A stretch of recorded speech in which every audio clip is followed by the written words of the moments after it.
Hello hello.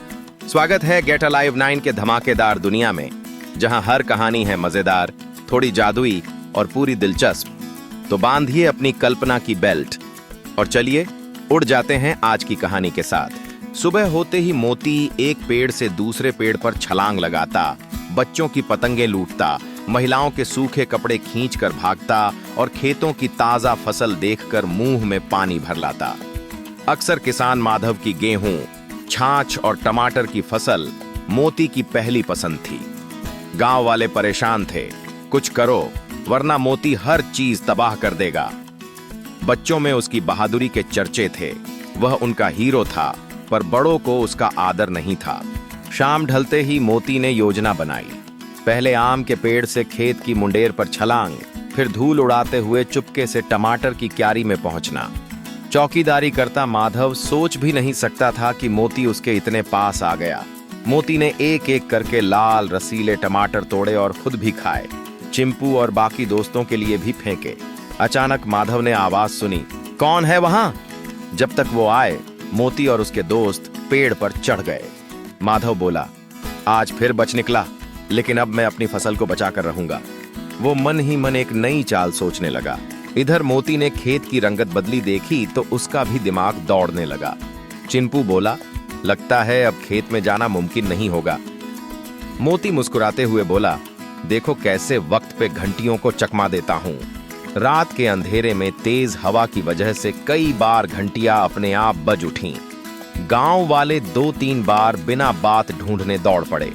अगली सुबह जब मोती आया तो तेज धूप में चमका कपड़ा देख उसके लिए आगे बढ़ना थोड़ा डरावना था, पर वह कहां हार मानने वाला था। वह चुपके से कपड़े के नीचे से घुस गया, फिर भी पैर लगते ही घंटियां टन टन कर बज उठीं। इस बार पूरा गांव भाग कर आया। मोती दौड़कर नहर के पार पहुंच गया, लेकिन भीड़ को देखकर पहली बार वह थोड़ा डर गया। वह खेत में सबसे कम इस्तेमाल की गई बावड़ी की दीवार से चढ़ा। अचानक उसकी नजर खेत के बीच रखे एक बड़े घड़े पर पड़ी। उसमें केले, अमरूद और टमाटर भरे थे।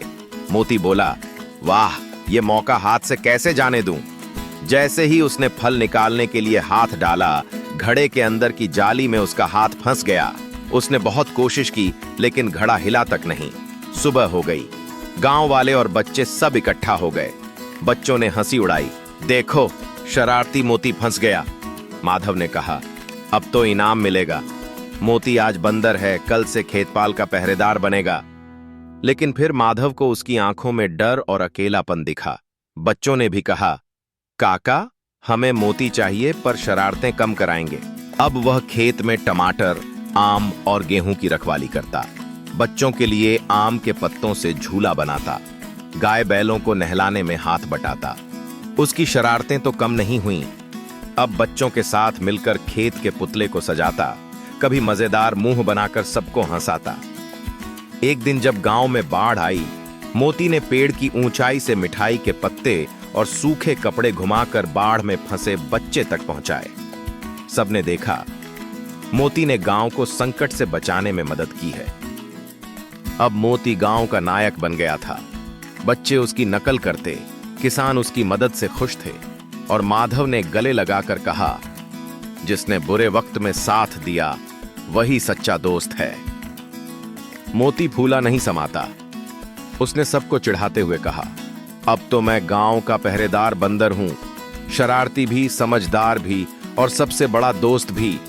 अब गांव में हर खुशी में मोती शामिल होता, पौधारोपण में घूमता, खेती में मदद करता और सबसे खास हर बच्चे का प्यारा साथी बन गया। उसकी कहानी अब हर किसी का पसंदीदा किस्सा थी। आज की वीडियो बस यहीं तक थी, लेकिन ज्ञान, हंसी और जिज्ञासा कभी खत्म नहीं होती। तो चलते हैं एक नई खोज की ओर, एक नई सोच की ओर। अगर आप साथ हैं तो हर वीडियो एक नई उड़ान है। सब्सक्राइब जरूर करना और कमेंट में बताओ अगली उड़ान कहां तक ले जाए आपको। कंटेंट नहीं, कनेक्शन बनाते हैं। हम हैं गेट अलाइव 9। मस्त रहिए।